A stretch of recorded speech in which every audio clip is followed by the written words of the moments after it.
तो आज अगर मेहनत करने का जुनून नहीं दिखाओगे तो जिंदगी भर खुद को कोसते रह जाओगे। तो चलिए शुरू करते हैं हम लोग फिजिक्स के भाग 2 का ये पहला डेरिवेशन, गोलीय अवतल पृष्ठ के लिए अपवर्तन। तो अवतल पृष्ठ में यहां ध्यान दीजिए कि जब बनाएंगे अवतल पृष्ठ तो ये जो है थोड़ा वक्रता इसकी ज्यादा रखिए, मतलब ये मुड़ा हुआ ज्यादा हो तो फिगर अच्छा बनेगा, इतना भी ज्यादा मत मोड़ दो। ठीक, ये हो गया अवतल पृष्ठ यस पी यस डैश। ठीक है, सामने वाला माध्यम इसका विरल माध्यम है और अपवर्तनांक N1 है, पीछे वाला माध्यम सघन माध्यम अपवर्तनांक N2 है। एक बिंदु वस्तु ये O पर है, इसको थोड़ा दूर बनाइए। अब फिर इससे आपतित किरण क्या हो गई, OA, आपतित किरण OA है। अब ये विरल से सघन में जाएगी तो यहाँ अविलंब की आवश्यकता है, तो अविलंब खींच लो, ये लो। ठीक, अब इस किरण को सीधे ऐसे जाना है तो ऐसे जाएगी नहीं, ये सीधे ऐसे जाएगी नहीं, तो फिर किधर जाएगी, अविलंब की ओर झुक जाएगी। क्यों क्यों अविलंब की ओर झुकेगी, क्योंकि विरल से सघन में जा रही है, तो ये अविलंब की ओर कर दो, ये ऐसे हो गया। ठीक, अब ये पीछे आ रही जो प्रकाश की किरण, ये अपवर्तित किरण हो गई है ना, और ये केंद्र बनेगा जो अविलंब होगा। हाँ, तो प्रतिबिंब कहाँ बनेगा, यहीं जहाँ अपवर्तित किरण मुड़ करके आ रही है।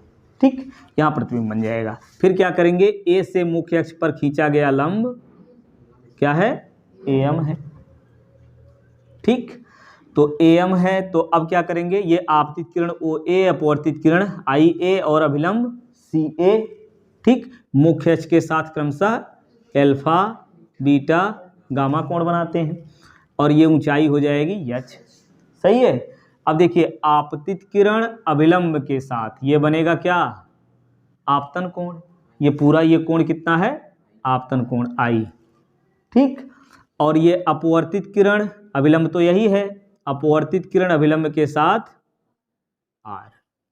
ठीक, फिर यहाँ ये छोटे द्वारक का है तो अल्फा बीटा गामा I व R का मान कम होगा, एक लाइन में लिख लेंगे।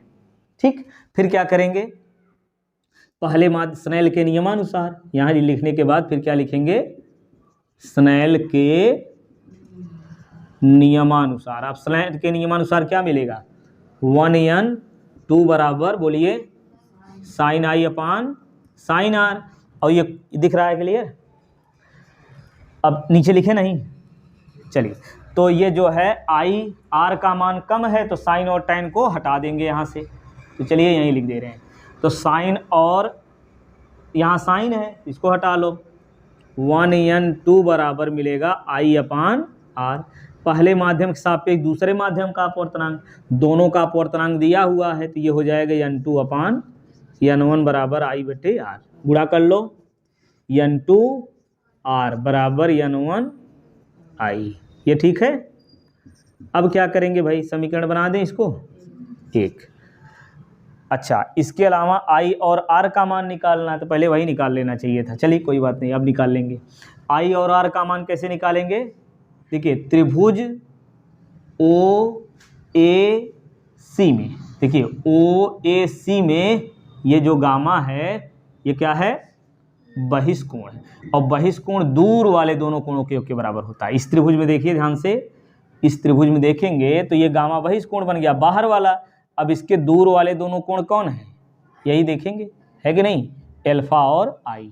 ठीक, तो लिखिए त्रिभुज कौन सा, त्रिभुज OAC में क्या है, गामा बहिष्कोण है, और जब गामा बहिष्कोण है तो ये गामा बराबर कितना होगा, अल्फा प्लस I। तो I बराबर गामा माइनस अल्फा, समीकरण 2 हो गया। ठीक, अब फिर दूसरा त्रिभुज कौन सा लेंगे बताओ, बोलिए जी, दूसरा त्रिभुज कौन सा लोगे, IAC। त्रिभुज IAC में कौन बहिष्कोण है, इसमें भी गामा बहिष्कोण है, गामा बहिष्कोण। अब जब गामा बहिष्कोण है तो ठीक उसी प्रकार से इसमें भी दूर वाले दोनों कोणों के योग के बराबर होगा। IAC ले रहे हैं ना, तो दूर वाले कोण कौन बनेंगे, गामा बराबर बीटा प्लस आर, सही है। तो यहां से आर बराबर क्या मिल जाएगा हमको, ये दिख रहा है नहीं दिख रहा है, तो आर बराबर क्या मिलेगा, गामा माइनस बीटा। ठीक, ये बन गया क्या, चलिए इसको ब्लैक पेन से लिख दे, आई बराबर गामा माइनस एल्फा, समीकरण 1, और ये समीकरण 2, ये 2 बना लो, ये 3। ठीक है, अब आई और आर का मान कहाँ लिखेंगे, समीकरण 1 में। तो यहाँ लिखिए आई व आर का मान समीकरण 1 में रखने पर। ठीक है, चलो नासरीन रख के बताओ कितना लिखें, बोलो। n2 आर कितना है, यही तो निकाले हो ना, गामा माइनस बीटा बराबर n1 कितना है, n1 ऐसे लिख लो, आई कितना है, ये दिख नहीं रहा है क्या है, गामा माइनस एल्फा।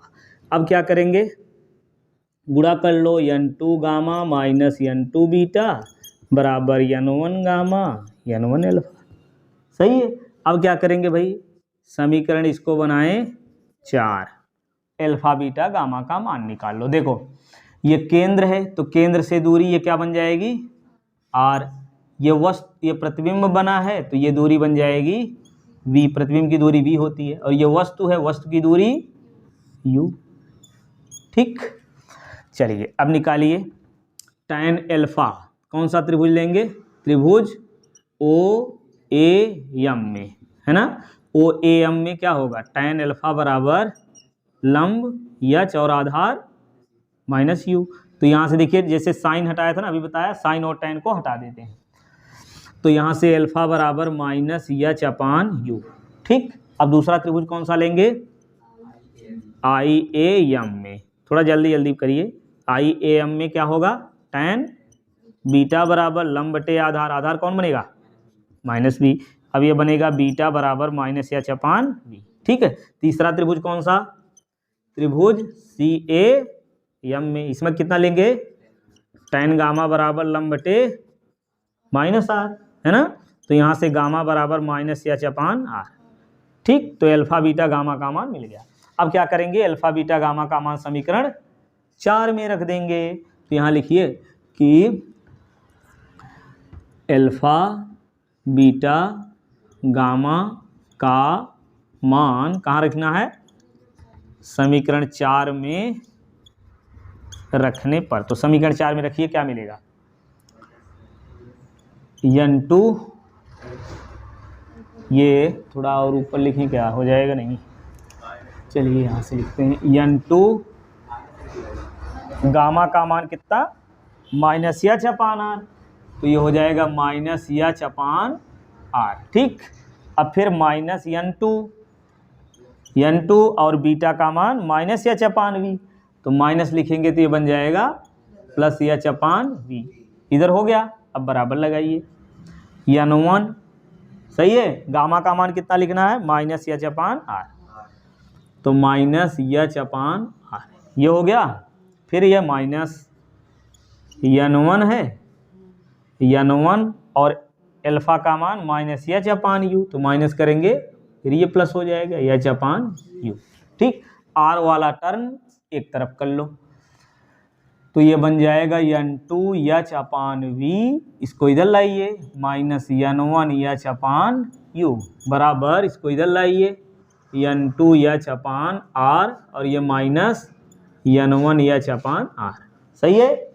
अब क्या करेंगे, एच सब में है तो एच कॉमन ले लो, बहुत बढ़िया, n2v माइनस n1 u, यहाँ से एच को कॉमन लेंगे, तो यहाँ से भी एच कॉमन ले लो, हर बराबर है तो इसको लिख दे रहे हैं n2 माइनस n1 बटे आर।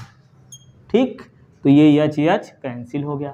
अब बचा क्या, ये हमारा फार्मूला मिल गया, तो यहाँ लिख दे रहे हैं फार्मूला, कहाँ लिखें, चलिए इधर लिख दे रहे हैं, क्या मिलेगा, n2 बटे v माइनस n1 बटे u बराबर n2 माइनस n1 बटे r। ये फार्मूला मिल गया। अब यदि पहले माध्यम के सापेक्ष दूसरे माध्यम का अपवर्तनांक पता है ना, पहले माध्यम के सापेक्ष दूसरे माध्यम का अपवर्तनांक n बराबर है यदि, तो n2 अपान n1 होगा, पहले माध्यम सापेक्ष दूसरे माध्यम का अपवर्तनांक ना। तो ये देखिए n2 अपान n1 लाना है, तो n1 से सब में भाग दे दीजिए, तो क्या बनेगा n2 बटे n1 बटे v माइनस n1 बटे n1 अपान u बराबर n2 बटे n1 माइनस 1 अपान r। अच्छा 1, चलिए इसको भी लिख दे रहे हैं। ये क्या मिला है, n बराबर हमको क्या लिखना है, n2 अपान n1। ठीक है, n1 से भाग दिए सब में, तो n2 बटे n1 बचा, और यहाँ n1 बटे n1, ये कट जाएगा, ये भी कट जाएगा, तो यहाँ मिलेगा देखिए n2 अपान n1 की यहाँ क्या लिखेंगे n, है ना, n अपान v माइनस 1 अपान u बराबर n माइनस 1 अपान r। ये मिल गया फार्मूला हमारा। ठीक, ये क्या हो गया, गोलीय अवतल पृष्ठ के लिए अपवर्तन। इसको अच्छे से तैयार करके जाइए, जरूर आएगा एग्जाम में। चलिए इसके बाद अब देखेंगे पतले लेंस के द्वारा अपवर्तन, ये भी देख लेते हैं। चलिए अब देखिए पतले लेंस के लिए अपवर्तन कैसे निकालेंगे। शुरुआत में मान लेंगे पहले क्या स्थिति है, क्या है, एक लेंस यल है, मान लो लेंस यल है और लेंस के पदार्थ का अपवर्तनांक n है, और पहले पृष्ठ का ये ध्रुव P1 और वक्रता त्रिज्या R1 है, दूसरे पृष्ठ का ध्रुव P2 वक्रता त्रिज्या R2 है, इतना मान लेंगे। अब फिर क्या करेंगे कि पहले पृष्ठ से ना, यहीं ऊपर ही लिखेंगे, पहले पृष्ठ से U दूरी पर स्थित बिंदु ना, बिंदु O पर एक बिंदु वस्तु है ना, एक बिंदु वस्तु बिंदु O पर पहले पृष्ठ से U दूरी पर स्थित है। ठीक, जिसका प्रतिबिंब कैसे बनेगा, यहाँ मोड़ के बना दीजिए, ये आभासी प्रतिबिंब होगा, मान के चलेंगे दूसरा पृष्ठ अभी नहीं है, तो पहले पृष्ठ से बना प्रतिबिंब I डैश, ये कितनी दूरी पर बन रहा है, V डैश दूरी पर बन रहा है। चलिए दूरी जो है रेड से दिखा दें। ठीक, तो कितनी दूरी पर बन रहा है, ये प्रतिबिंब बन रहा है V डैश दूरी पर ना, ये हो गया। ठीक, पहले माध्यम का अपवर्तनांक, अच्छा ठीक है, तो अपवर्तन का सूत्र तो अभी निकाले हम लोग ना, क्या, n अपान v माइनस 1 अपान u बराबर n माइनस 1 अपान r, यही ना, यही फार्मूला लगा दीजिए। तो कैसे लगाएंगे, देखिए अपवर्तनांक हो गया किसका, वायु के सापेक्ष कांच का अपवर्तनांक। ठीक, तो क्या लिखेंगे n बटे, या लिखेंगे गोली पृष्ठ के अपवर्तन के सूत्र से, गोली पृष्ठ के अपवर्तन के सूत्र से, तो क्या मिलेगा n बटे v, यानी प्रतिबिंब की दूरी, तो यहाँ प्रतिबिंब की दूरी क्या है v डैश माइनस 1 अपान u दूरी पर वस्तु है, और फिर बराबर n माइनस 1 अपान r, ये हो गया ना। पहले पृष्ठ के लिए r1, वक्रता त्रिज्या r1 माने हैं, इसको मान लो समीकरण ए। पहले पृष्ठ से बना प्रतिबिंब यहाँ लिखेंगे, चलिए लिख दे रहे हैं, पहले पृष्ठ द्वारा बना क्या, प्रतिबिंब दूसरे पृष्ठ के लिए क्या होता है, आभासी वस्तु का कार्य करता है, आभासी वस्तु का कार्य करता है। तो इसका प्रतिबिंब फिर लिखेंगे दूसरे पृष्ठ से प्रतिबिंब, ठीक है, दूसरे पृष्ठ से अब यहाँ फिर से मोड़ देंगे, तो दूसरे पृष्ठ से जो प्रतिबिंब बनेगा वो मान लेंगे I हो गया, ये फाइनल प्रतिबिंब है। ठीक, और कितनी दूरी पर बन रहा है, V दूरी पर, इसको मान के चलेंगे कि ये V दूरी पर फाइनल प्रतिबिंब बन रहा है। ठीक, इसको थोड़ा बड़ा बनाइएगा एग्जाम में। दूसरे पृष्ठ से यहाँ लिखेंगे, दूसरे पृष्ठ से कितनी दूरी पर, V दूरी पर प्रतिबिंब बनता है। ठीक, अब फिर सूत्र लगाइए। अब देखिए, अब तक था वायु से कांच में आ रही थी किरण, अब कहाँ से आ रही है, कांच से वायु में। तो अगर यहाँ वायु के सापेक्ष कांच का अपवर्तनांक, ऐसे कर लीजिए, चूंकि वायु के सापेक्ष कांच का अपवर्तनांक n है, तो कांच के सापेक्ष वायु का अपवर्तनांक कितना होगा, 1/n हो जाएगा इसलिए। ठीक, तो अब जब कांच से वायु में आ रही है तो n की जगह हम लोग क्या लिखेंगे, 1/n ना। तो यही फार्मूला फिर लगाओ, कितना लिखें यहाँ, n की जगह लिखेंगे 1/n, 1/n और बटे में कितना v माइनस, बोलिए, अच्छा v यानी प्रतिबिंब, प्रतिबिंब v दूरी पर बना है, ठीक है, और माइनस 1/u, वस्तु कितनी दूरी पर है v डैश, हाँ बहुत बढ़िया, पहले दूसरे पृष्ठ से v डैश दूरी पर वस्तु मानेंगे, और बराबर आगे n की जगह क्या लिखना है 1/n माइनस 1/r2, बस इसी को सॉल्व कर लो। तो कैसे सॉल्व करें, n से गुणा कर दें क्या, सब में n से गुणा कर लो, आसान रहेगा, तो डायरेक्ट कर दें, थोड़ा सा n कट जाएगा, n से गुणा करोगे तो ये बचेगा 1/v माइनस यहाँ गुणा करो तो n/v डैश बराबर यहाँ गुणा करेंगे 1 माइनस n/r2, ठीक। अब ये हो गया समीकरण 2। समीकरण 1 और 2 को देख करके क्या करने का मन कर रहा है, जोड़ने का, जोड़ दो फिर। समीकरण 1 और 2 को जोड़ने पर, समीकरण 1 व 2 को जोड़ने पर, तो जोड़ लीजिए, क्या मिलेगा n/v डैश, एक बार लिख दें, चलिए लिख देते हैं, अपान r1 और ये 1/v minus n/v dash 1 minus n/r2, यही है, जोड़ लो, कट गया, तो मिला क्या 1/v माइनस 1/u बराबर n माइनस 1/r1 और प्लस 1 माइनस n/r2, सही है, माइनस ले लो कामन इसमें, तो 1/v माइनस 1/u बराबर n माइनस 1/r1 माइनस कामन तो n माइनस 1/r2। आई बात समझ में। अब क्या करें, अब क्या करें जी, n माइनस 1 कामन लेंगे तो क्या मिलेगा 1/r1 माइनस 1/r2, ठीक, ये मिल गया। अब देखिए u दूरी पर वस्तु रखी है, प्रतिबिंब v दूरी पर बन रहा है, तो यहाँ लिखेंगे u दूरी पर रखी वस्तु का प्रतिबिंब यदि v दूरी पर बन रहा है तो u दूरी पर रखी वस्तु का प्रतिबिंब कहाँ बन रहा है v दूरी पर, प्रतिबिंब v दूरी पर बनता है तो लेंस की क्या फोकस दूरी, लेंस की फोकस दूरी के लिए हम लोग सूत्र जानते हैं, क्या जानते हैं, क्या जानते हैं, 1/f बराबर 1/v माइनस 1/u, तो 1/v माइनस 1/u है, इसी की जगह 1/f रख देंगे, इसको मान ले समीकरण, क्या माने समीकरण कितना बनेगा 1 2 ये वाला 3, समीकरण 3 इसको कर लो।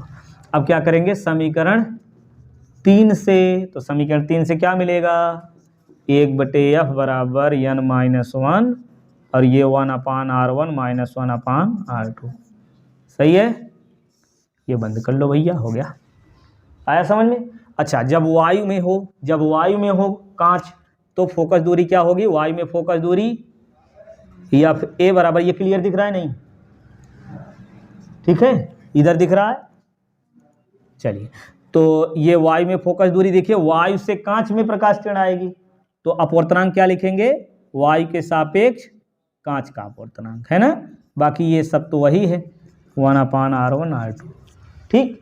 और जब जल में होगा, ये तो कहाँ है वायु में है, ये है वायु में,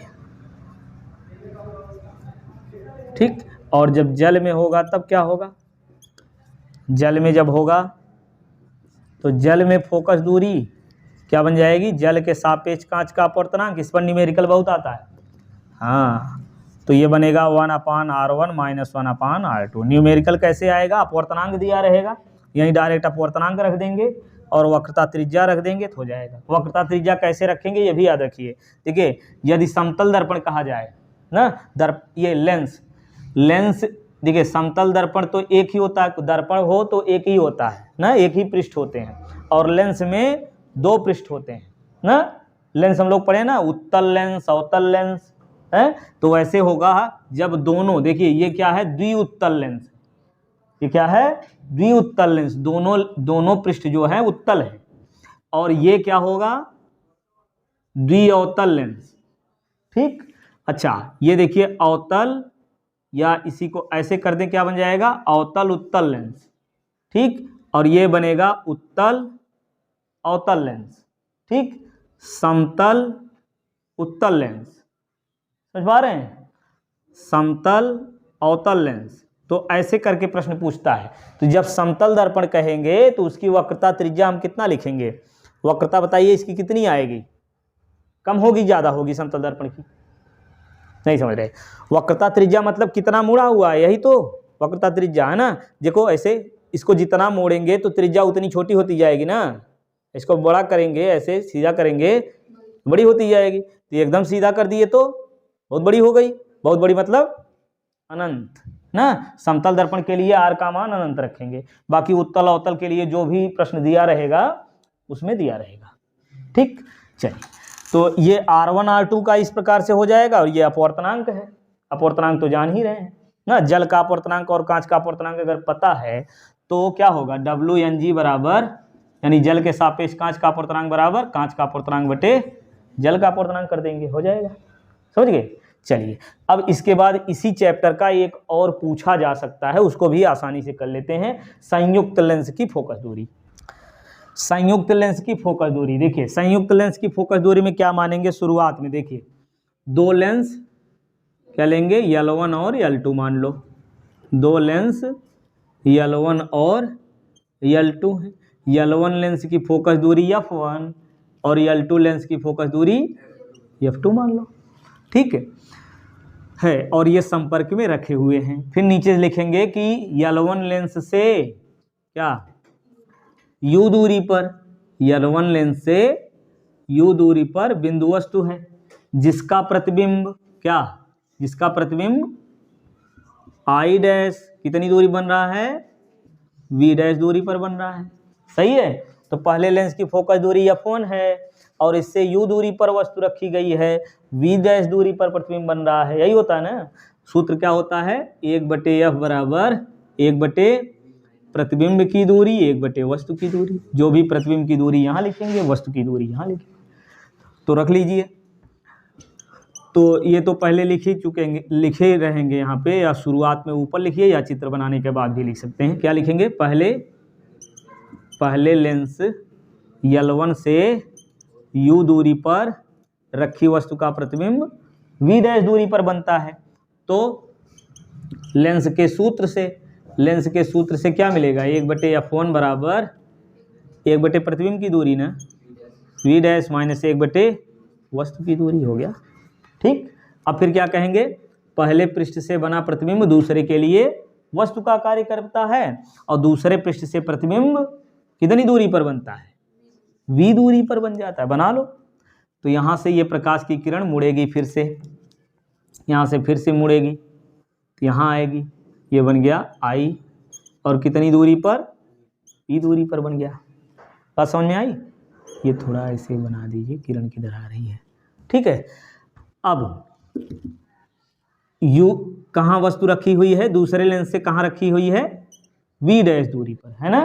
पहले पृष्ठ से बना प्रतिबिंब दूसरे के लिए वस्तु का कार्य करता है, ठीक है। तो V डैश दूरी पर रखी वस्तु का प्रतिबिंब V दूरी पर बन जाता है ना। अब फिर लिखेंगे लेंस के सूत्र से क्या बनेगा, 1/F2 बराबर 1/ प्रतिबिंब की दूरी, प्रतिबिंब कहाँ बन रहा है, दूसरे पृष्ठ से V दूरी पर, वस्तु कहाँ रखी हुई है, पहले पृष्ठ से मतलब दूसरे पृष्ठ से V डैश, सही है। चलिए ये समीकरण 2 हो गया। अब बताइए 1 और 2 को देख करके क्या मन कर रहा है, क्या करें, क्या करें, जोड़ दें। चलिए फिर जोड़ दो। समीकरण 1 और 2 को जोड़ने पर, 1 व 2 को जोड़ने पर जोड़ लो, तो 1/F1 प्लस 1/F2 बराबर 1/V dash minus 1/U plus 1/V minus 1/V dash, cut गया। तो मिला क्या, 1/F1 प्लस 1/F2 बराबर, प्लस वाला पहले लिख लो, 1/V माइनस 1/U। ठीक, अब फाइनली देखिए दोनों लेंसों से U दूरी पर वस्तु रखी है और प्रतिबिंब कहाँ बन रहा है, v दूरी पर। u दूरी पर वस्तु है, प्रतिबिंब बन रहा है v दूरी पर, सही है। तो क्या करेंगे, तो यहां लिखेंगे संयुक्त लेंस की फोकस दूरी। संयुक्त लेंस की फोकस दूरी कितनी है, f है, ठीक है। तो क्या होगा, तो हो जाएगा 1/f बराबर 1/, देखिए 1/v माइनस 1/u। चूंकि संयुक्त लेंस में v दूरी पर प्रतिबिंब बन रहा है, u दूरी पर वस्तु रखी है। चलिए ठीक, रोने दीजिए, हम अपना काम करेंगे। चलिए, तो ये मिल गया। अब क्या करेंगे भाई, ये समीकरण क्या है, 3। अब बताइए समीकरण 3 से क्या मिलेगा, 1/f1 प्लस 1/f2 बराबर 1/f। सही है, बस हो गया, ये संयुक्त लेंस की फोकस दूरी आ गई। अब अगर निकालना संयुक्त लेंस की क्षमता तो वो भी कर सकते हैं। पहले लेंस की क्षमता यदि P1 है तो P1 बराबर क्या होगा, 1/f1। दूसरे लेंस की क्षमता P2 बराबर 1/f2। संयुक्त लेंस की क्षमता P बराबर 1/f हो जाएगा। तो रख लो यहाँ, तो क्या मिल जाएगा, ये मिलेगा P1 प्लस P2 बराबर P। ठीक है। अब इतनी बात तो अच्छे से पता ही होगा, क्या पता होगा कि यदि उत्तल लेंस है तो f का मान और p का मान धन में होगा, ऋण में। उत्तल और अवतल है ना, उत्तल में क्या होता है प्लस, अवतल में माइनस। तो यहाँ ध्यान में रख करके लगाएंगे सवाल, है ना। जिसे अगर उत्तल कहेगा तो यहाँ f1 f2 या p1 p2 जो भी रहेगा प्लस में रखेंगे, अवतल कहेगा तो माइनस में लिखेंगे। क्षमता का मात्रक क्या होता है, डायोप्टर। ठीक है, तो ये जो है लेंस से रिलेटेड ये प्रकाश वाला ये हो गया। खगोलीय दूरदर्शी, इसका नामांकित चित्र आएगा इस बार, तो इसको समझिए कैसे बनाएंगे। खगोलीय दूरदर्शी शुरुआत में लिखेंगे, यदि डिटेल में लिखने को आए तो। यदि नामांकित चित्र आता है तो केवल चित्र बना दीजिए, कौन क्या है स्पष्ट लिख दीजिए, ठीक है। तो खगोलीय दूरदर्शी का उपयोग दूर स्थित वस्तुओं को देखने में किया जाता है, और इसमें क्या होता है, 2 लेंस लगे होते हैं, दोनों उत्तल लेंस होते हैं।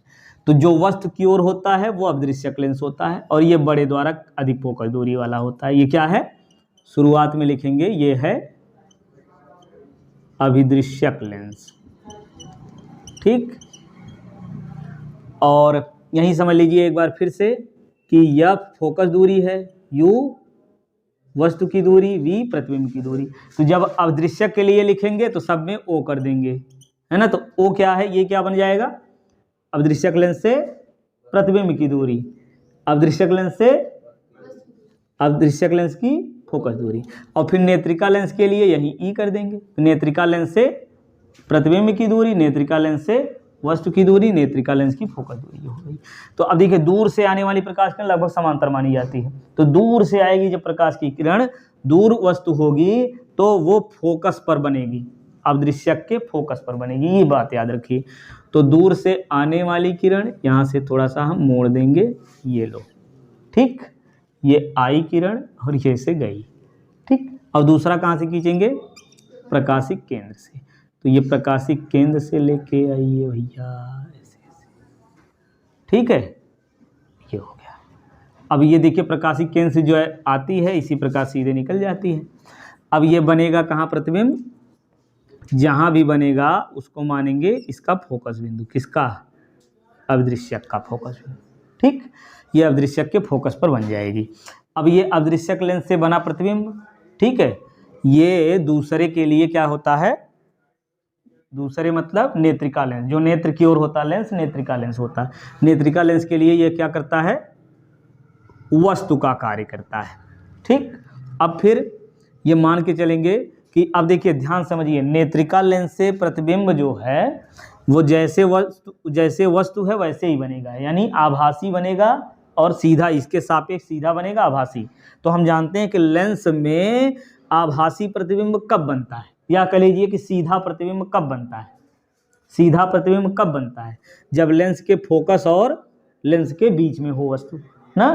तो इस लेंस को देखिए, नेत्रिका लेंस को इस प्रकार व्यवस्थित करेंगे कि अभिदृश्यक लेंस से बना प्रतिबिंब इस नेत्रिका लेंस के के फोकस और नेत्रिका लेंस के बीच में हो, ठीक है, या फिर ई क्या है, नेत्रिका लेंस की फोकस दूरी है, इसके बीच में ये बने, ठीक।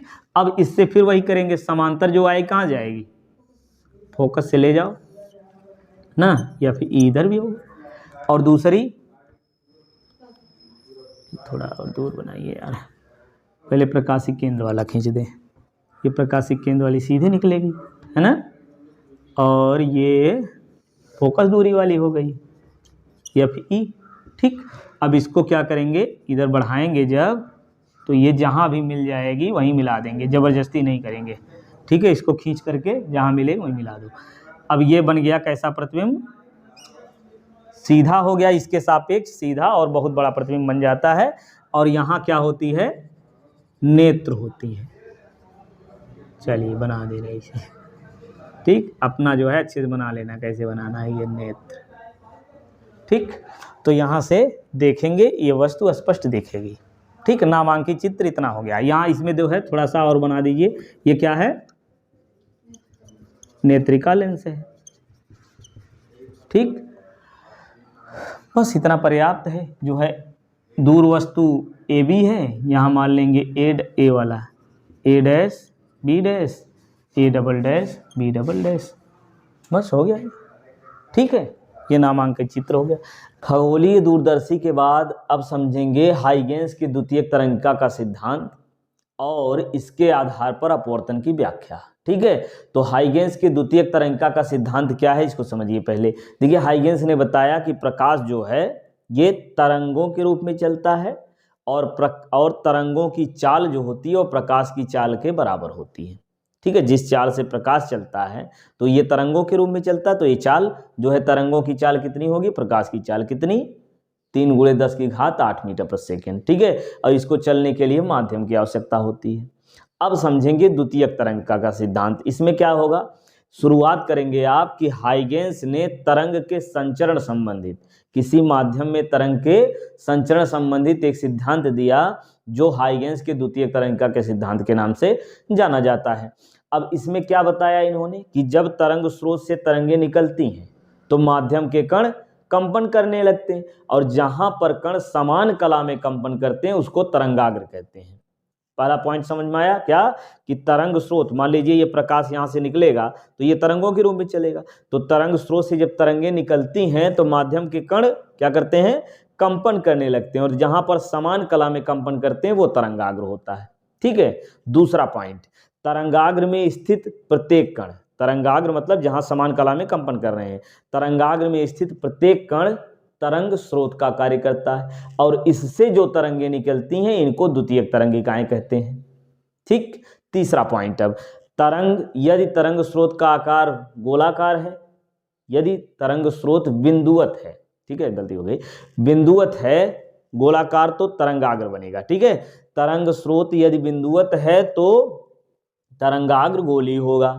दूसरा, तरंग स्रोत यदि रेखीय है तो बेलनाकार होगा, यदि तरंग स्रोत दूर है तो समतल तरंगाग्र प्राप्त होगा, ठीक है। तो 3 प्रकार के तरंगाग्र हो गए, क्या, गोलीय तरंगाग्र, ये कैसे बनेगा, यदि तरंग स्रोत बिंदुवत होगा। दूसरा, यदि ये बेलनाकार तरंगाग्र कब होगा, जब तरंग स्रोत रेखीय होगा। तीसरा, समतल तरंगाग्र कब होगा, जब तरंग स्रोत दूर होगा, ठीक, दूर से तरंग स्रोत आएगा, ठीक है, तरंगें आएंगी। तो ये 3 पॉइंट हो गया। अब चौथे में समझेंगे, देखिए पहला दूसरा सब एक दूसरे से रिलेटेड है, तो क्रम से समझेंगे तो आएगा। अब अगला वाला बताएंगे तो इन तीनों को लेकर के फिर चौथा उसी में ऐड कर देंगे। कैसे, देखिए सुनिए। तरंग स्रोत पहला क्या है, तरंग स्रोत से तरंगें निकलती हैं, माध्यम के कंपन करते हैं, जहां पर समान कला में कंपन करते हैं वो क्या होता है, तरंगाग्र, और तरंगाग्र में स्थित प्रत्येक कण तरंग स्रोत का कार्य करता है, इससे द्वितीयक तरंगिकाएं निकलती हैं, ठीक है। और इन्हीं द्वितीयक, अब चौथा पॉइंट ये होगा, इन्हीं द्वितीयक तरंगिकाओं पर खींची गई स्पर्शी जो होती है वो उसको अन्वालोप कहते हैं। इन्होंने क्या नाम दिया, अन्वालोप। किस पर, द्वितीयक तरंगिकाओं पर खींची गई स्पर्शी को अन्वालोप नाम दिया, ठीक। तो ये चारों पॉइंट को अब क्रम से हम समझेंगे कि ये फिगर के माध्यम से इन चारों पॉइंट को लिख करके नीचे आपको इस तरीके से समझाना भी होगा। कैसे, कि ये मान के चलेंगे ये क्या है, तरंग स्रोत है, ये क्या है, तरंग स्रोत है। अब तरंग स्रोत से क्या होगी, तरंगे निकलेंगी, तो माध्यम के कण कंपन करते हैं। जहां पर समान कला में कंपन करते हैं वो होता है तरंगाग्र। तो मान के चलते हैं इसमें एक तरंगाग्र जो है AB प्राप्त होता है, इसमें एक तरंगाग्र AB प्राप्त होता है। अब इस तरंगाग्र में जितने कण होंगे वो तरंग स्रोत का कार्य करेंगे। फिर कहेंगे कि इस तरंगाग्र में कण क्रमशः 1 2 3 4 डॉट डॉट करके लिख सकते हैं n तक। ठीक, ये कण है, पहला कण, दूसरा, तीसरा, चौथा, पांचवा कर लीजिए। ठीक है, अब ये तरंग स्रोत का कार्य करेगा, इससे तरंगे निकलेंगी। इन तरंगों की क्या कहेंगे, द्वितीयक तरंगिकाएं। अब द्वितीयक तरंगिकाएं जो है ये बिंदुवत है ना, कण छोटा होगा तो स्रोत बिंदुवत हो गया। तो यहाँ से जो तरंगे निकलेंगी द्वितीयक तरंगिकाएं, मतलब यहाँ से जो तरंगाग्र प्राप्त होगा वो कैसा होगा, गोलीय होगा। तो यहाँ से द्वितीयक तरंगिकाएं निकलेंगी, ये हो गई द्वितीयक तरंगिका। देखिए अब एक निश्चित चाल से सभी दिशाओं में चलती है ना ये तरंगे, एक निश्चित चाल से सभी दिशाओं में चलती हैं। और जब सभी दिशाओं में चलती हैं तो एक समान समय में एक समान दूरी तय करेंगी। तो हम मान के चलेंगे कि यदि द्वितीयक तरंगिका की चाल v है तो t समय में vt दूरी तय करेगा। क्यों, क्योंकि दूरी बराबर क्या होता है, चाल गुणे समय। तो v चाल से t समय तक चलता है तो vt दूरी तय करेगा, है कि नहीं। तो vt दूरी तय करेगा तो चारों तरफ vt दूरी तय किया ना, तो वही क्या हो जाएगी, त्रिज्या हो जाएगी। तो vt त्रिज्या का क्या बनेगा, यहाँ द्वितीयक तरंगिका प्राप्त होगी। ये जो है प्रत्येक कण के चारों तरफ ये द्वितीयक तरंगिकाएं खींच लेते हैं हम। ठीक, और इन्हीं द्वितीयक तरंगिकाओं पर खींची गई स्पर्शी को क्या कहते हैं, अन्वालोप कहते हैं। ये अन्वालोप प्राप्त हो गया, A" B". ठीक, और पीछे की ओर एक अन्वालोप प्राप्त होता है, A', B' करिए। और पीछे की ओर जो अन्वालोप प्राप्त होगा इसको कहेंगे A', B'। ये पीछे की तरफ जो अन्वालोप प्राप्त होता है इसको हाइगेंस ने नहीं माना है, नहीं स्वीकार किया है। हो गया हाइगेंस की द्वितीयक तरंगिका का सिद्धांत। अब द्वितीयक तरंगिका के सिद्धांत से हम लोग अपवर्तन की व्याख्या करेंगे। अपवर्तन क्या होता है आप लोग जान रहे हैं, क्या होता है, जब प्रकाश एक माध्यम से दूसरे माध्यम में जाता है तो अपने मार्ग से विचलित हो जाता है, इस घटना को अपवर्तन कहते हैं। ठीक है, तो व्याख्या करेंगे कैसे, ध्यान समझिए। शुरुआत से ऐसे लिखेंगे कि एक अपवर्तक पृष्ठ Z' है। इसको समझिए, याद करेंगे तो नहीं होगा, समझ लेंगे तो याद रहेगा। क्या, ये एक अपवर्तक पृष्ठ Z' है, इस पर एक तरंगाग्र AB, समतल तरंगाग्र AB तिरछा आपतित होता है। अब ये तरंगाग्र मिला है तो ये तरंगे जो है ये समतल तरंगाग्र प्राप्त हुआ है, इसका मतलब तरंग स्रोत दूर है और दूर से आएगी, इस प्रकार से ये तरंग आ गई। ठीक है, अब ये आपतित किरण हो गई तो यहाँ हम खींचेंगे एक अभिलंब। तो अभिलंब खींच लीजिए, अभिलंब के साथ ये बनेगा क्या, आपतन कोण। अब ये तरंग और ये तरंगाग्र के बीच का कोण 90 अंश होता है, इन दोनों का योग कितना होगा, 90 अंश।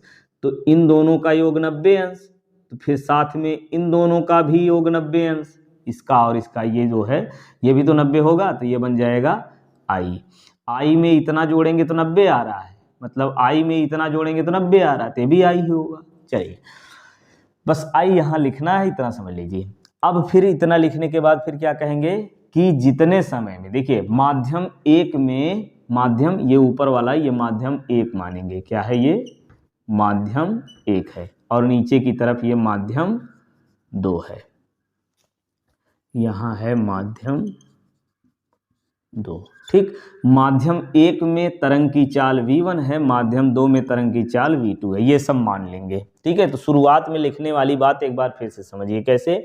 एक अपवर्तक पृष्ठ Z', इसमें एक समतल तरंगाग्र AB तिरछा आपतित होता है और इस तरंग की आपतन कोण I है।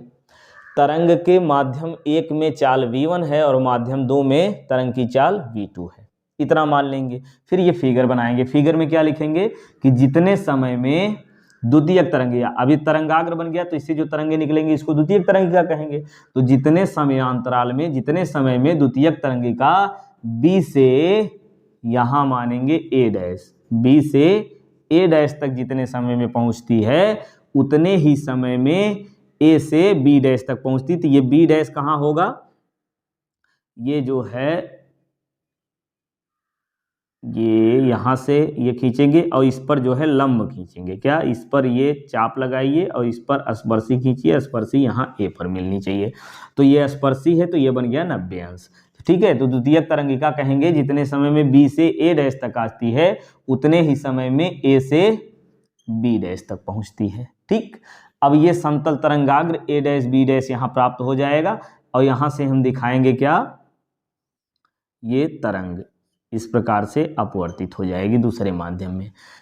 अब यहाँ फिर से हमको खींचना पड़ेगा अभिलंब, तो ये बनेगा R और इन दोनों के बीच 90 अंश, तो ये भी बन जाएगा R। ठीक, चलिए अब क्या करेंगे, इतना फिगर बन गया। अब यहाँ लिखेंगे माध्यम 1 में, कहाँ पर, माध्यम 1 में V1 चाल से कहां से कहां तक, B से A डैश तक। चलो ब्लू से ही लिख दे रहे हैं, स्पष्ट दिखेगा। B से A डैश तक, इसको भी B डैश बना लो। B से A डैश, V1 चाल से B से A डैश तक T समय में चली गई दूरी, T समय में आता है, T समय में पहुंचता है।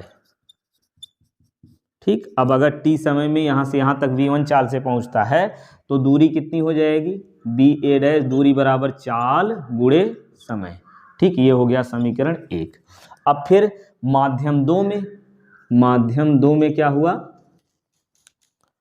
यहां लिखेंगे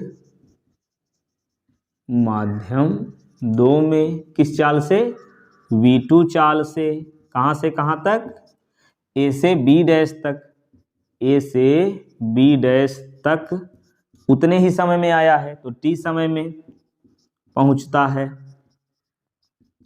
और जब T समय में पहुंचता है, ये है, ठीक, T समय में पहुंचता है तो यहां से ये वाली दूरी BA डैश बराबर दूरी बराबर चाल गुणे समय। तो चाल कितनी है, V2 चाल है और समय T, तो ये हो जाएगा समीकरण 2।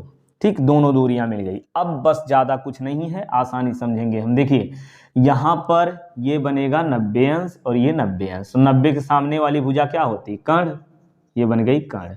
और कोण I है तो I के सामने, कोण के सामने बनता है लंब, पता है ना। देखिए समकोण त्रिभुज जब बनाते हैं हम लोग तो ये थीटा कोण है, तो कोण के सामने ये क्या होता है, लंब, और दूसरा 90 के सामने वाला कर्ण। इतनी बात पहचाननी है इसमें हमको। तो कोण के सामने लंब, तो लंब बटे कर्ण यानी साइन I निकालना है हमको। क्यों, क्योंकि अपवर्तन वाला सूत्र निकालना है। तो अब करेंगे त्रिभुज ABA डैश में, देख पा रहे हैं, ABA डैश में यहाँ क्या करेंगे, साइन I बराबर, साइन बराबर लंब बटे कर्ण, तो लंब कितना बन गया, BA डैश और कर्ण AA डैश। ठीक, चलिए अब दूसरा निकालेंगे त्रिभुज, कौन सा है, AB डैश A डैश, त्रिभुज AB डैश A डैश में। अब इसमें देखिए साइन R लेंगे, साइन R बराबर फिर लंब बटे कर्ण, तो R के सामने ये वाला भुजा है ना, लंब कौन बनेगा, AB डैश, लंब बटे कर्ण, 90 के सामने कर्ण वही है AA डैश, ये आ गया।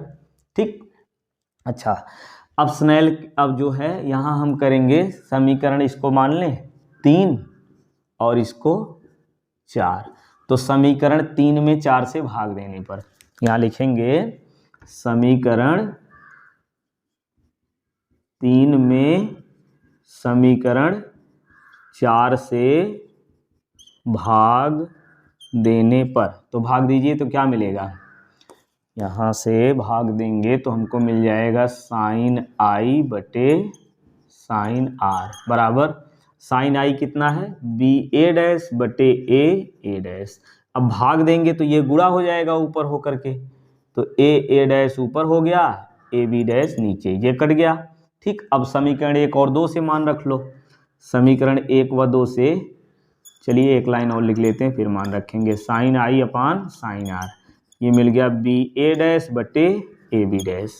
अब समीकरण 1 और 2 से मान रखो। समीकरण 1 व 2 से मान रखने पर तो क्या मिल जाएगा, साइन आई बटे साइन आर बराबर बी ए डैश मतलब V1 टी और बटे V2 टी, टी कैंसिल, तो ये क्या आ गया, साइन आई बटे साइन आर बराबर V1 अपान V2। तो ये पहले माध्यम में चाल बटे दूसरे माध्यम में चाल, हम लोग पढ़ चुके हैं ना कि माध्यम का अपवर्तनांक बराबर पहले माध्यम के सापेक्ष दूसरे माध्यम का अपवर्तनांक बराबर क्या होता है, पहले माध्यम में चाल बटे दूसरे माध्यम में चाल। देखिए इसको हिंदी में पूरा अच्छे से लिखेंगे हम, ये शार्ट में कर दिए। कैसे लिखेंगे, पहले माध्यम के सापेक्ष दूसरे माध्यम का अपवर्तनांक बराबर पहले माध्यम में चाल बटे दूसरे माध्यम में चाल। ठीक है, तो ये अपवर्तनांक हो गया, तो V1 अपान V2 यही तो अपवर्तनांक आ गया। V1 अपान V2 का मान ये आया, तो V1 अपान V2 की जगह यहाँ हम रख सकते हैं, तो क्या मिल जाएगा, अतः अपवर्तनांक बराबर क्या मिल जाएगा, sine I upon sine R. ठीक है, यही तो है स्नेल का नियम, माध्यम का अपवर्तनांक जो है वो sine I upon sine R के बराबर होता है। यही अपवर्तन का क्या है, नियम है। अपवर्तन का द्वितीय नियम यही है ना, बस हो गया अपवर्तन की व्याख्या। अब इसके बाद हम पढ़ेंगे यंग के द्विरेखा छिद्र के आधार पर फ्रिंज कैसे बनता है और फ्रिंज की चौड़ाई क्या होती है। यंग का व्यतिकरण संबंधित द्विरेखा छिद्र प्रयोग, इसमें क्या किया इन्होंने, सर थॉमस यंग ने 1801 ईस्वी में क्या किया कि 3 पर्दे लिए। क्या किया, 3 पर्दे, देखिए क्रम से हम करते चलेंगे। 3 पर्दे लिया, एक पर्दे पर एक छिद्र किया, इसके देखिए तीनों पर्दों को, 3 पर्दे यल यम और यन लिया, तीनों पर्दों को एक दूसरे के समांतर क्रम से रख दिया। ठीक, तीसरा वाला भी खींचेंगे, तो 3 पर्दे यल यम और यन लिया, यल पर्दे पर एक छिद्र किया, यम पर्दे पर 2 छिद्र, एक इसके ऊपर और ठीक इसके नीचे बराबर दूरी पर 2 छिद्र किया। एक छिद्र यहाँ यस है और ये यस1 यस2 हो गया। ठीक है, और यहाँ से तरंग स्रोत से तरंगे निकलेंगी, तरंग स्रोत से तरंगे निकलती हैं और इसमें श्रृंग और गर्त बनता है। क्या बनता है, श्रृंग और गर्त बनता है, श्रृंग और गर्त बनता है। तो श्रृंग को अविच्छिन्न लाइन से, किससे, अविच्छिन्न रेखा से। ठीक, और दूसरा गर्त को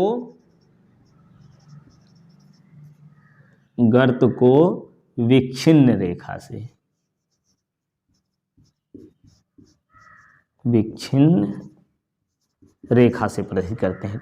विच्छिन्न मतलब इस तरीके से, ये हो गई अविच्छिन्न मतलब सीधी लाइन, और गर्त को करेंगे विच्छिन्न लाइन, ऐसे डॉट डॉट, ठीक से प्रदर्शित करते हैं। बात समझ में आई। तरंग स्रोत से तरंगे निकलती हैं जिसमें श्रृंग और गर्त बनता है, श्रृंग को अविच्छिन्न लाइन से और गर्त को विच्छिन्न लाइन से प्रदर्शित किया। इस प्रकार से तरंग स्रोत से तरंगे निकलेंगी, यहाँ से आएंगी, फिर इससे क्या होगा, यहाँ से ये विच्छिन्न और अविच्छिन्न क्रमशः करते जाएंगे, अविच्छिन्न विच्छिन्न, ये गर्त हो गया, क्या हो गया, गर्त हो गया। फिर श्रृंग, क्रम से खींचेंगे, श्रृंग और ये गर्त। ठीक, अब यहाँ से यस1 और यस2 से क्या होगा, द्वितीयक तरंगिकाएं निकलेंगी, तो यहाँ से फिर से द्वितीयक तरंगिकाओं की चाल इस तरंग की चाल के बराबर होती है, तो यहाँ से भी जो है क्या होगा, ये श्रृंग, फिर गर्त और फिर श्रृंग, फिर गर्त और ये श्रृंग, ये बराबर दूरी कर लीजिए थोड़ा सा। ठीक, श्रृंग हो गया। अब इसके बाद फिर क्या बनेगा, गर्त बन जाएगा। ठीक, और फिर श्रृंग, इस प्रकार से खींच लेंगे भैया। वही काम यहाँ S2 से भी करेंगे। तो यहाँ से फिर क्या बनेगा, ये श्रृंग और ये गर्त, फिर श्रृंग, फिर गर्त, और ये फिर श्रृंग हो गया, और फिर गर्त, इस क्रम में ऐसे खींचेंगे। ठीक है, अब देखिए फिर इसमें लिखेंगे कि जिस बिंदु पर ये तरंगे समान कला में मिलती हैं। कहाँ मिलती हैं, समान कला। समान कला मतलब श्रृंग श्रृंग या फिर गर्त गर्त।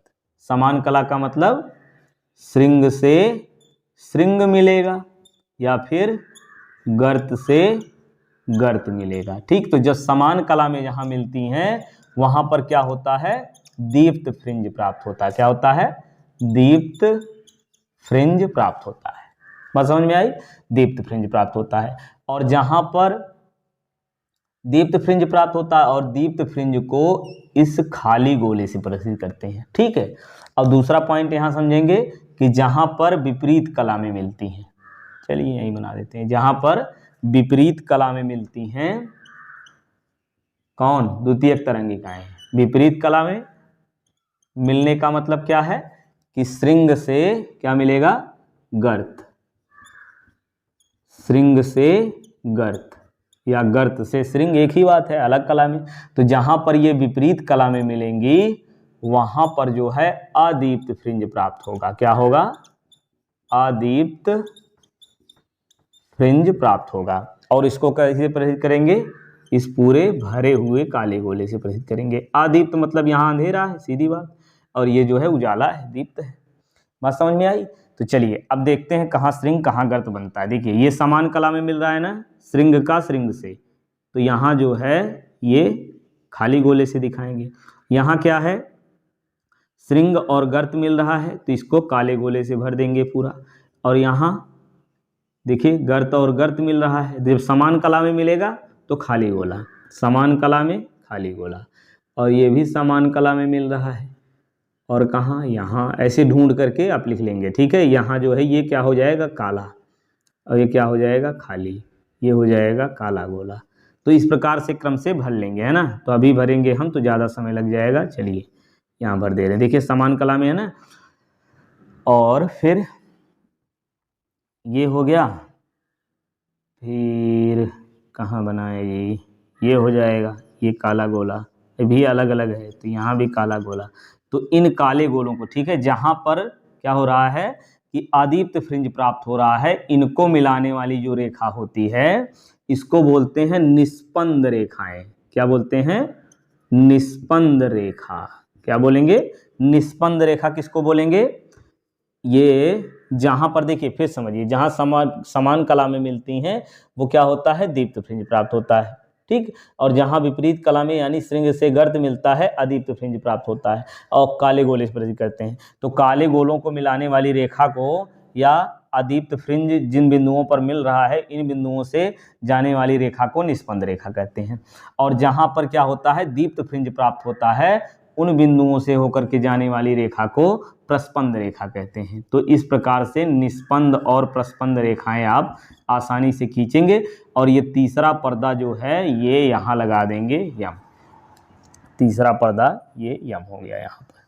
ठीक, यल यम और यन हो गया। ठीक, तीसरा पर्दा। अब यहाँ पर जो है क्या होगा, जहाँ प्रस्पंद रेखाएं मिलेंगी यहाँ पर क्या होगा, दीप्त फ्रिंज प्राप्त होगा, यहाँ पर अदीप्त फ्रिंज प्राप्त होगा। तो दीप्त और अदीप्त के प्रत्येक की चौड़ाई एक समान होती है और दोनों अलग अलग होते हैं। जैसे दीप्त हो गया तो इसके बाद तुरंत अदीप्त होगा, और फ्रिंज की प्रत्येक फ्रिंज की चौड़ाइयाँ जो हैं क्या होंगी, बराबर होंगी, जितना ये उतना ये भी। समझ में आया।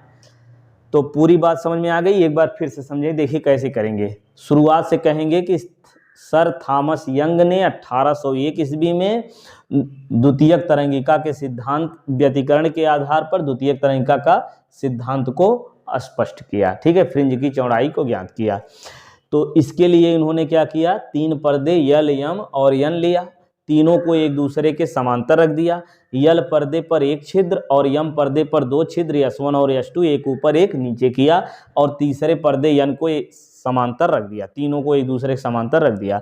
अब तरंग स्रोत से जब तरंगे निकलती हैं तो इसमें श्रृंग और गर्त बनता है। श्रृंग को अविच्छिन्न लाइन से और गर्त को विच्छिन्न लाइन से प्रदर्शित किया, विच्छिन्न रेखा से प्रदर्शित किया। ठीक, फिर विच्छिन्न अविच्छिन्न दिखा दीजिए। तो तरंग स्रोत से फिर इसके बाद बताएंगे, पूरा बताने वाली बात बता दे रहे हैं, फिर फिगर समझा देंगे। तो अविच्छिन्न लाइन से श्रृंग को अविच्छिन्न रेखा से और गर्त को विच्छिन्न रेखा से प्रदर्शित करते हैं। फिर लिखेंगे कि जहां पर समान कला में मिलती हैं, क्या द्वितीयक तरंगिकाएं जहां समान कला में मिलती हैं, अर्थात श्रृंग से श्रृंग और गर्त से गर्त मिलता है, तो वहां पर दीप्त फ्रिंज प्राप्त होता है, इसको खाली गोले से प्रदर्शित करते हैं। और जहां पर द्वितीयक तरंगिका विपरीत कला में मिलती हैं, अर्थात श्रृंग से गर्त मिलता है, तो वहां पर अदीप्त फ्रिंज प्राप्त होता है, इसको काले गोले से प्रदर्शित करते हैं। फिर काले गोलों को मिलाने वाली रेखा को निस्पंद रेखाएं कहते हैं, और इन खाली गोलों से होकर जाने वाली रेखाओं को प्रस्पंद रेखाएं कहते हैं। तो इसको जो है पूरा बना के अच्छे से आप खींच लीजिएगा। देखिए ये क्या हो गई, निस्पंद रेखा काले गोले से। ठीक, निस्पंद प्रस्पंद ऐसे खींच लीजिएगा कम से, बस हो गया ये प्रयोग। और इसमें लास्ट में बता देंगे कि दीप्त और अदीप्त फ्रिंजों की चौड़ाइयाँ जो है क्या होती है, एक समान होती है। ठीक, ये हो गया द्विरेखा छिद्र प्रयोग।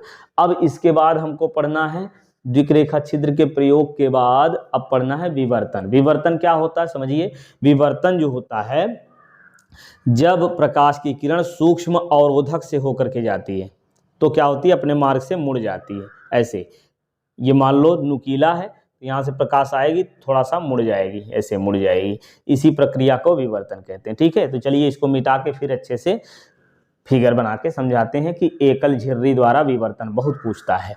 चलिए अब समझते हैं एकल झिर्री द्वारा विवर्तन। तो एकल झिर्री द्वारा विवर्तन के लिए क्या करते हैं, विवर्तन समझ में आ गया ना, क्या किसी सूक्ष्म अवरोधक ना, सूक्ष्म किनारे या किसी अवरोधक से जब प्रकाश किरण गुजरती है तो वो अपने मार्ग से मुड़ जाती है।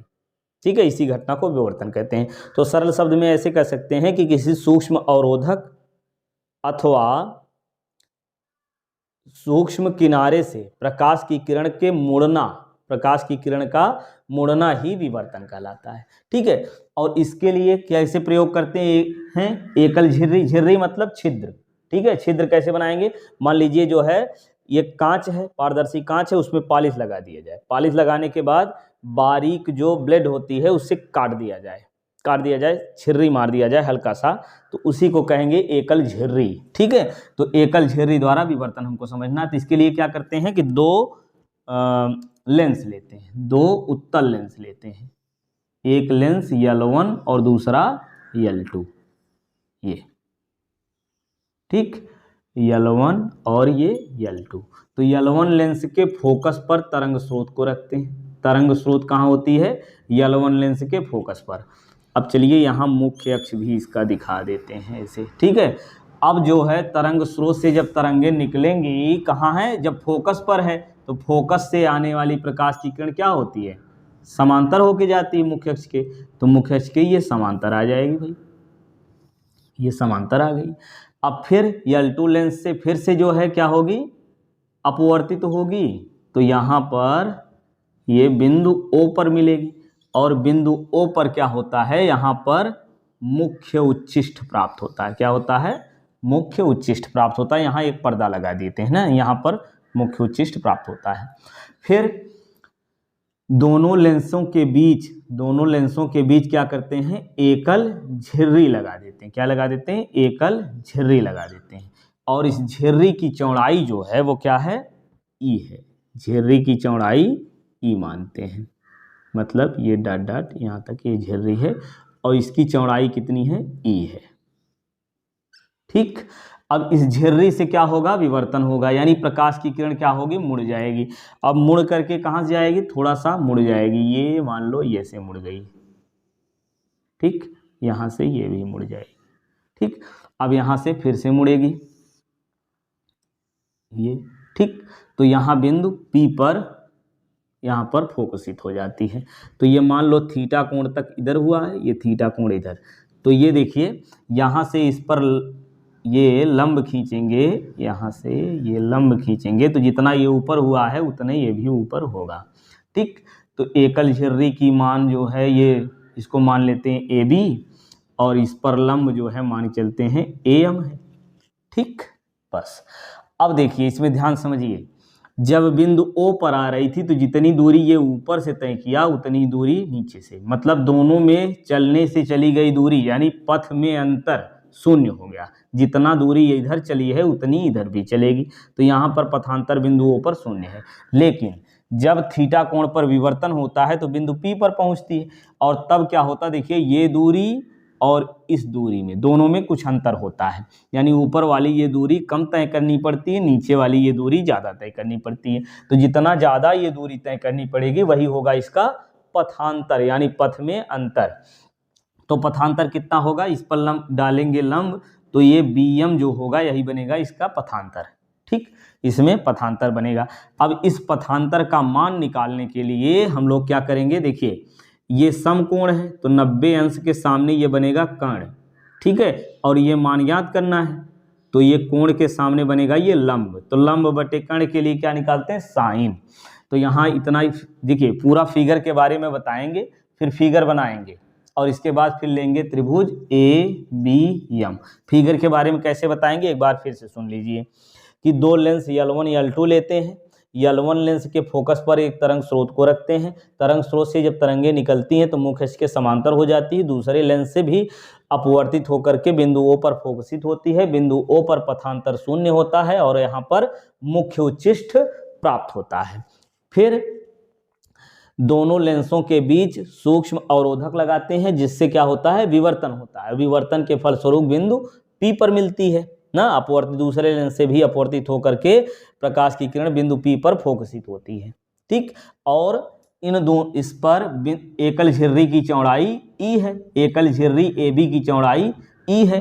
A से ये BP रेखा पर लंब AM खींचा, बिंदु A से BP रेखा पर खींचा गया लंब AM है, ऐसे भी कर सकते हैं। बस अब इतना लिखने के बाद ये फिगर बना लेंगे।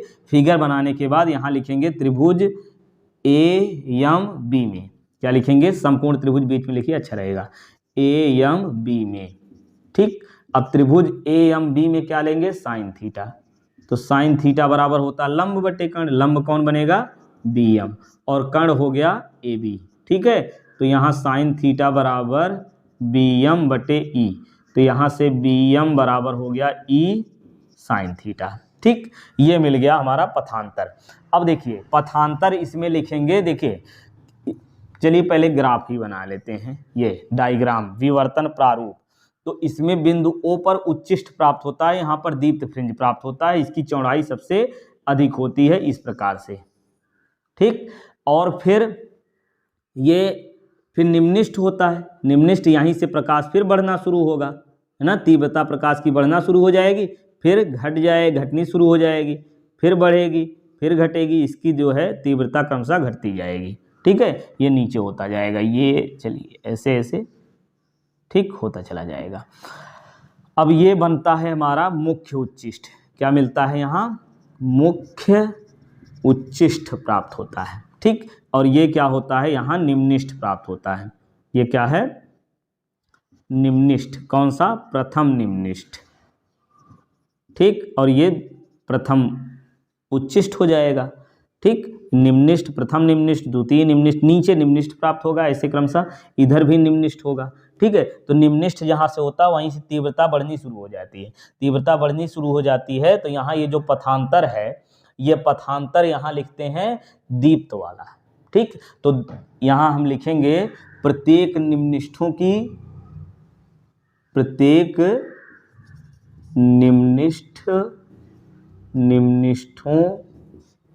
का पथांतर।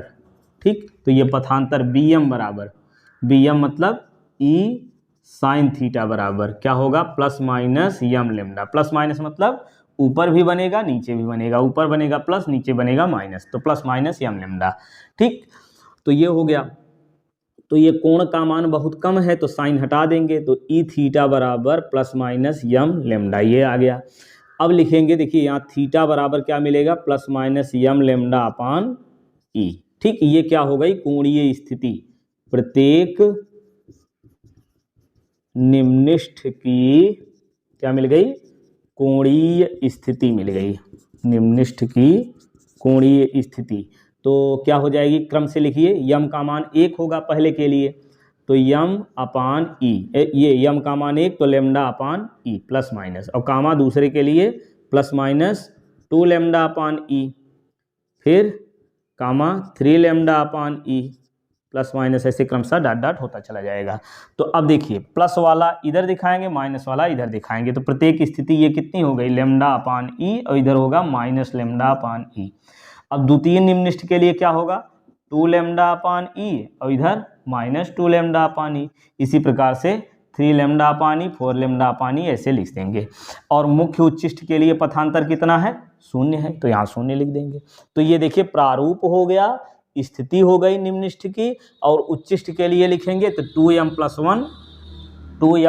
1 लेमडा अपान 2 कर देंगे, तो ये क्या आ जाएगी, उच्चिष्ट की पथांतर और उच्चिष्ट के लिए कोणीय स्थिति प्राप्त हो जाएगी इसी प्रकार से। ठीक, तो ये हो गया विवर्तन, और विवर्तन का ये वाला ये प्रारूप हो गया। और फिर इसके बाद विवर्तन के बाद अब हमको पढ़ना है आइंस्टीन का प्रकाश विद्युत समीकरण, बहुत इंपॉर्टेंट है, इसको मिटा के फिर बता रहे हैं। तो 1905 ईस्वी में, कब 1905 ईस्वी में आइंस्टीन ने प्लांक के क्वांटम सिद्धांत के आधार पर एक समीकरण प्रस्तुत किया, जिसे आइंस्टीन का प्रकाश विद्युत समीकरण कहा जाता है।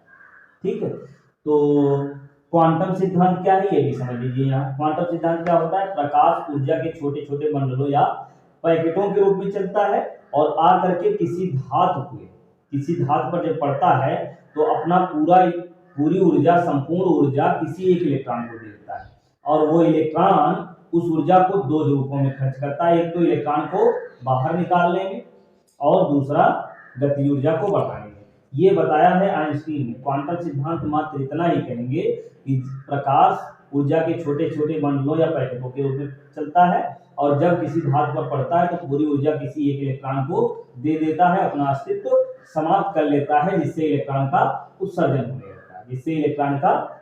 होने लगता है। ठीक, और इलेक्ट्रॉन देखिए उत्सर्जन का नियम भी यही समझ लीजिए। तो इलेक्ट्रॉन के उत्सर्जन की दर आपतित प्रकाश की तीव्रता पर निर्भर करती है। तीव्रता यदि आपतित प्रकाश की ज्यादा है, मतलब ज्यादा मात्रा में प्रकाश आ रहा है, ज्यादा मात्रा में फोटॉन आ रहा है, तो इलेक्ट्रॉन ज्यादा मात्रा में उत्सर्जित होगा, मतलब उत्सर्जित इलेक्ट्रॉन की दर ये जो होती है आपतित प्रकाश की तीव्रता के समानुपाती होती है। पहला नियम हो गया, क्या उत्सर्जन का नियम बता रहे हैं। पहला नियम समझ में आया क्या, कि आपतित प्रकाश की तीव्रता के अनुपाती क्या होता है, इलेक्ट्रॉन के उत्सर्जन की दर। धातु की सतह से इलेक्ट्रॉन के उत्सर्जन की दर आपतित प्रकाश की तीव्रता के अनुपाती होती है। दूसरी बात, ये इलेक्ट्रॉन की गति ऊर्जा आपतित प्रकाश की तीव्रता पर निर्भर नहीं करती है। तीसरी बात, आपतित प्रकाश की ये उत्सर्जित इलेक्ट्रॉन की गति ऊर्जा आपतित प्रकाश की आवृत्ति पर निर्भर करती है। आपतित प्रकाश की आवृत्ति बढ़ेगी तो आपतित प्रकाश की ऊर्जा बढ़ जाएगी, और इलेक्ट्रॉन की गति ऊर्जा, जो इलेक्ट्रॉन उत्सर्जित होगा उसकी गति ऊर्जा भी बढ़ जाएगी। ठीक, ये उत्सर्जन के नियम भी हो गए, क्वांटम सिद्धांत हो गया।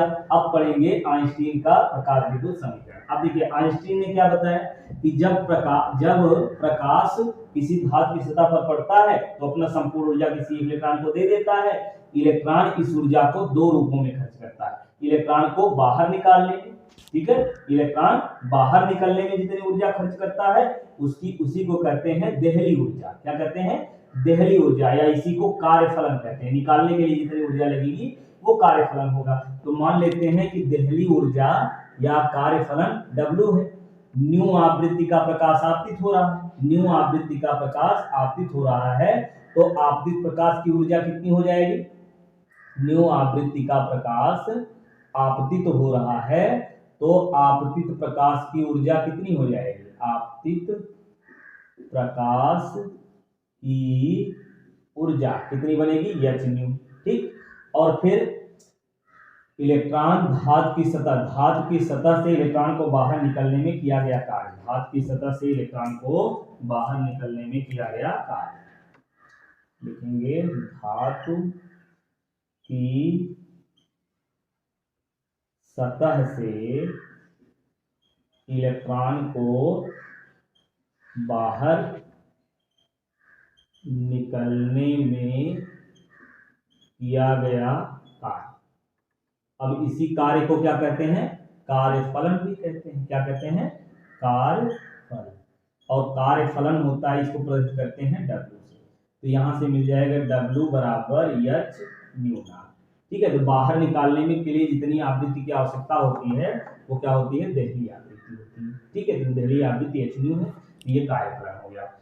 और इलेक्ट्रॉन की गतिज ऊर्जा, इलेक्ट्रॉन की क्या गतिज ऊर्जा, यहाँ लिखेंगे इलेक्ट्रॉन की गतिज ऊर्जा। तो इलेक्ट्रॉन की गतिज ऊर्जा कितना है? E है। ठीक, अभी बताया कि आपतित प्रकाश की कुल ऊर्जा, समझिए क्या? आपतित प्रकाश की कुल ऊर्जा कहाँ खर्च होती है? आपतित प्रकाश की कुल ऊर्जा ये कहाँ खर्च होती है भाई?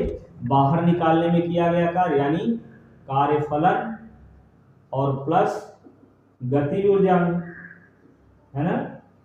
तो आपतित प्रकाश की कुल ऊर्जा कितनी है? H new. कार्यफलन क्या है? W। गतिज ऊर्जा क्या है? E के। ठीक है, तो समीकरण 1 इसको बना लो। तो समीकरण 1 से जब मान रखेंगे तो हमको मिल जाएगा क्या? समीकरण 1 से मान रखने पर, अब रखिए तो क्या मिलेगा यहाँ से? H न्यू बराबर H new not plus E के। E के क्या है यहाँ पर? E के यहाँ पर गति ऊर्जा है। E के को क्या कहेंगे? गति ऊर्जा। तो E के यानी गति ऊर्जा निकालने के लिए क्या करेंगे? इसको पक्षांतर कर लेंगे। तो E के बराबर मिल जाएगा H nu minus H new not.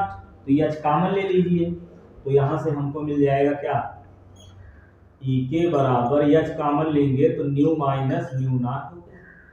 ठीक है, ये मिल गया समीकरण, क्या बनाया इसको? 2। ठीक, तो फिर मान लेंगे कि यदि उत्सर्जित इलेक्ट्रॉन, मतलब जो धातु की सतह से इलेक्ट्रॉन उत्सर्जित हुआ, यदि उत्सर्जित इलेक्ट्रॉन की गति ऊर्जा, चलिए वेग कहेंगे, यदि उत्सर्जित इलेक्ट्रॉन का वेग क्या है? v, अधिकतम वेग कहिए, v मैक्स, और द्रव्यमान यम है, तो इलेक्ट्रॉन की गतिज ऊर्जा, इलेक्ट्रॉन की गतिज ऊर्जा कितनी हो जाएगी? इलेक्ट्रॉन की गतिज ऊर्जा E के बराबर क्या होगी? Half mv square. v max है तो v मैक्स स्क्वायर। E के का यही मान समीकरण 1 में रख दीजिए। तो क्या करेंगे? यह मान समीकरण 1 में रखने पर, तो 1 में रखिए तो क्या मिलेगा? तो half m v max square is equal to H nu minus nu naught. ये भैया मिल गया आइंस्टीन का प्रकाश विद्युत समीकरण। ठीक, तो अब प्रकाश विद्युत समीकरण के बाद देखिए देहली तरंगदैर्घ्य यदि निकालना है तो एकदम सेम ऐसे कर लेंगे। कैसे? कि धातु की सतह से इलेक्ट्रॉन को बाहर निकालने में किया गया कार्य कार्यफलन कहलाता है, और बाहर निकलने वाले प्रकाश की आवृत्ति H न्यू है, क्या है? न्यू नॉट है। तो कार्यफलन बराबर डायरेक्ट ऐसे लिखेंगे, क्या?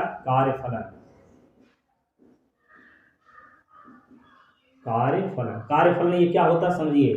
ये वह, देखिए आपतित प्रकाश की वह ऊर्जा, देखिए ये धातु है, इसमें इलेक्ट्रॉन है, इलेक्ट्रॉन को निकाल दे और गतिज ऊर्जा न बढ़ने पाए। ठीक है, तो जितने ऊर्जा वाला प्रकाश यहाँ आता है उसी प्रकाश की ऊर्जा को क्या कहते हैं? कार्यफलन। आपतित प्रकाश की वह ऊर्जा जो धातु की सतह से इलेक्ट्रॉन का उत्सर्जन करा देती है कार्यफलन कहलाती है।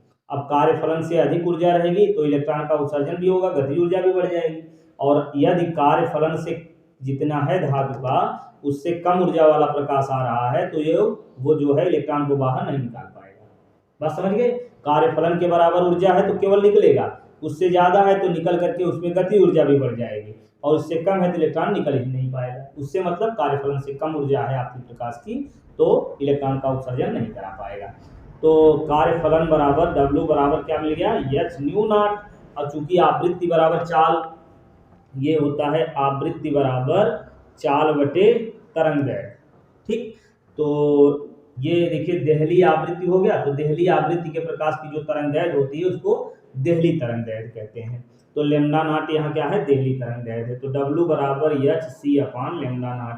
तो इसी तरीके से भी जो है, इस तरीके से भी तरंग दैर्घ्य डी ब्रागली तरंग दैर्घ्य आसानी से निकाल सकते हैं। ठीक, चलिए ये हो गया तरंग दैर्घ्य। अब इसके बाद हम पढ़ेंगे नाभिकीय विखंडन, नाभिकीय तरंग दैर्घ्य। तो नाभिकीय विखंडन में क्या होता है कि उच्च ताप पर एक भारी नाभिक दो हल्के नाभिकों में टूट जाता है, नाभिकीय विखंडन कहलाता है। और नाभिकीय विखंडन की ये देखिए ये रिएक्शन लिख दे रहे हैं। ठीक है, समय कम है इसलिए इस तरह केस करते रहे। नाभिकीय संलयन में क्या होता है, दो हल्के नाभिक उच्च ताप पर जुड़ करके एक भारी नाभिक का निर्माण करते हैं, तो नाभिकीय संलयन होता है। तो नाभिकीय संलयन का ये हो जाएगा। ठीक, तो विखंडन और संलयन समझ में आ गया। विखंडन में क्या होगा, भारी नाभिक टूटेगा, विखंडन हो जाएगा दो हल्के नाभिकों में। और संलयन में क्या होगा, दो हल्के नाभिक जुड़ करके एक भारी नाभिक का निर्माण करेंगे, या नाभिकीय संलयन हो जाएगा। ठीक, तो चलिए अब इसके बाद अंतिम टॉपिक पढ़ेंगे पीएन संधि डायोड अग्र अभिनत क्रम, पश्चिम अभिनत क्रम, फिर चार डेरिवेशन इसी में हो जाएंगे मिला जुला के। अग्र अभिनत क्रम, पश्चिम अभिनत क्रम और पीएन संधि डायोड अर्ध तरंग निष्कारी, पूर्ण तरंग निष्कारी के रूप में। चलिए अब इलेक्ट्रॉनिक्स का ये टॉपिक समझेंगे कि पीएन संधि डायोड। देखिए पी टाइप अर्धचालक थोड़ा जल्दी समझ लीजिए। पी टाइप अर्धचालक क्या होता है कि जब जर्मेनियम या सिलिकॉन यानी अर्धचालक से तीन संयोजी अपद्रव्य पदार्थ जोड़ते हैं तो तीन संयोजी बंध बन जाता है, एक रिक्त स्थान आ जाता है जिसे कोटर कहते हैं। इसमें कोटर जो है आवेश वाहक का कार्य करता है। और जो एन टाइप का अर्धचालक होता है इसमें पांच संयोजी अपद्रव्य पदार्थ जोड़ते हैं तो तीन चार जो है ससंयोजी बंध बना लेता है, एक इलेक्ट्रॉन बच जाता है, इलेक्ट्रॉन इसमें आवेश वाहक का कार्य करता है। तो पी, अब पी टाइप अर्धचालक एन टाइप के अर्धचालक को जोड़ेंगे जब तो पीएन संधि डायोड होगा। अब इसका अग्र अभिनत क्रम अगर करना है तो ये मान लीजिए ये पी टाइप अर्धचालक है, ये एन टाइप अर्धचालक है। तो पी टाइप के अर्धचालक को बैटरी के धन सिरे से, एन टाइप के अर्धचालक को बैटरी के ऋण सिरे से जब जोड़ेंगे, देखो पी को पॉजिटिव एन को निगेटिव कर दिए, सीधे सीधे कर दिए, तो ये अग्र अभिनत क्रम हो गया। क्या हो गया, अग्र अभिनत क्रम। और पी टाइप के अर्धचालक को जब बैटरी के ऋण सिरे से और एन टाइप के अर्धचालक को बैटरी के धन सिरे से जोड़ते हैं, देखिए उल्टा हो गया, तो इसको बोलेंगे पश्चिम अभिनत क्रम। तो पश्चिम अभिनत क्रम में धारा प्राप्त नहीं होती है और अग्र अभिनत क्रम में धारा प्राप्त होती है। जो न्यूमेरिकल जब लगाएंगे तो उसमें भी जो है ये सहायता करेगा, है ना। जहां पश्चिम अभिनत क्रम में आपको दिख जाए वहां धारा शून्य कर देंगे। ठीक, यानी पी से निगेटिव यानी पी टाइप अर्धचालक से निगेटिव बैटरी का जुड़ा हुआ है तो धारा शून्य होगी। और पी टाइप के अर्धचालक से यदि धन प्लेट जुड़ा है बैटरी का तो अग्र अभिनत क्रम होगा, इसमें धारा प्राप्त होती है। ठीक, ये हो गया। अब पीएन संधि डायोड का अग्र और पश्चिम अभिनत क्रम हो गया। अब इसमें समझेंगे अर्ध तरंग निष्कारी के रूप में और पूर्ण तरंग निष्कारी के रूप में। तो पीएन संधि डायोड को अर्ध तरंग निष्कारी के रूप में प्रयुक्त करने के लिए क्या करते हैं कि निवेशी प्रत्यावर्ती वोल्टेज को ऊंचाई ट्रांसफार्मर के प्राथमिक कुंडली से जोड़ देते हैं। क्या जोड़ देते हैं, निवेशी प्रत्यावर्ती वोल्टेज को ऊंचाई ट्रांसफार्मर की ये प्राथमिक कुंडली से जोड़ देते हैं। और ये द्वितीयक कुंडली, ये क्या हो गया, द्वितीयक कुंडली के ये देखिए ये S1 सिरा हो गया और नीचे दिखा देंगे S2 सिरा, ये S1 S2 सिरा। तो द्वितीयक कुंडली के S1 सिरे से एक पीएन संधि डायोड जोड़ देते हैं। क्या जोड़ते हैं, एक पीएन संधि डायोड जोड़ देते हैं, पीएन संधि डायोड जोड़ देते हैं। ठीक, ये और पीएन संधि डायोड के एन टाइप के अर्धचालक को क्या करते हैं, यस सिरे से जोड़ देते हैं और इसके बीच में क्या लगा देते हैं, एक लोड प्रतिरोध लगाते हुए क्या करते हैं, यस सिरे से जोड़ देते हैं। और इसी लोड प्रतिरोध से क्या होता है, निर्गत धारा प्राप्त होती है। निर्गत धारा या निर्गत वोल्टेज कह सकते हैं, निर्गत वोल्टेज प्राप्त होता है। ये क्या है, निवेशी प्रत्यावर्ती वोल्टेज। क्या है, निवेशी प्रत्यावर्ती वोल्टेज को जोड़ देते हैं प्राथमिक कुंडली से। ये पूरी संरचना समझ में आ गई कि जब पीएन संधि डायोड को अर्ध तरंग निष्कारी के रूप में प्रयुक्त करना हो तो क्या करते हैं, पी टाइप के ऊंचाई ट्रांसफार्मर के प्राथमिक कुंडली से निवेशी प्रत्यावर्ती वोल्टेज को जोड़ देते हैं और द्वितीय कुंडली के S1 सिरे से पीएन संधि डायोड को जोड़ते हुए एक लोड प्रतिरोध को जोड़ते हुए S2 सिरे से जोड़ देते हैं। ठीक, और लोड प्रतिरोध से निर्गत वोल्टेज प्राप्त होता है।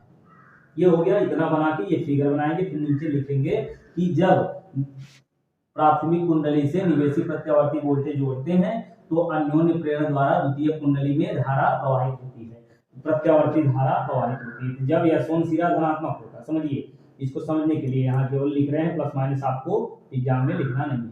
तो जब S1 सिरा धनात्मक होगा और तब उसी समय S2 सिरा क्या हो जाता है, ऋणात्मक हो जाता है।